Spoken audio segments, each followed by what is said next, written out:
US speaker Nancy Pelosi के Taiwan दौरे पर चीन भड़का हुआ है और ताइवान के नजदीक तीनों सेनाओं का युद्ध अभ्यास कर रहा है। हवाई, थल सेना और नेवी तीनों सेनाओं की जोरदार अभ्यास को देखकर ये लग रहा है कि युद्ध होगा। जी हाँ, इसके साथ ही साथ देखिए चीन कई और तरीकों से भी एक्शन और प्रतिबंध का सिलसिला उसने शुरू कर दिया है।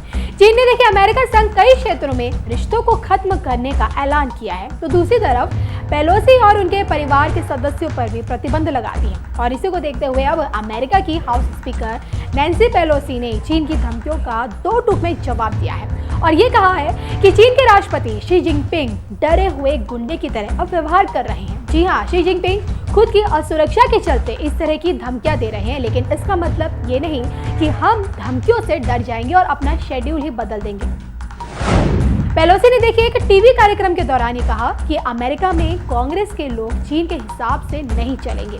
चीन ताइवान को अलग थलग करना चाहता है, लेकिन हम इसे बिल्कुल बर्दाश्त नहीं करेंगे। चीन की अर्थव्यवस्था की ओर संकेत करते हुए पेलोसी ने यह भी कहा, मुझे लगता है कि चीन नाजुक स्थिति से गुजर रहा है। तो आप समझ सकते हैं कि कैसे अमेरिका चीन को करारा जवाब दे रहा है, तो उधर चीन को लेकर कई देश डरे हुए हैं।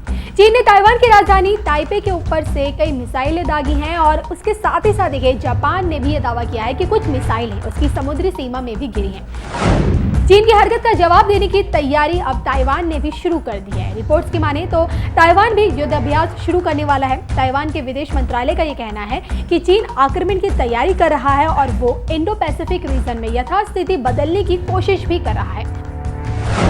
तो आप समझ सकते हैं कि ताइवान को लेकर क्या हो रहा है और अमेरिका चीन को लेकर क्या सोच रहा है, क्या करने की सोच रहा है, क्या कर रहा है। और इसके साथ ही साथ देखिए दक्षिण एशिया के कई देश संशय में है कि वो क्या करेंगे, लेकिन एक बात तो देखिए बिल्कुल तय है कि अगर युद्ध की तरफ चीन और ताइवान बढ़ते हैं तो उधर से अमेरिका आएगा और फिर भारत भी जाएगा।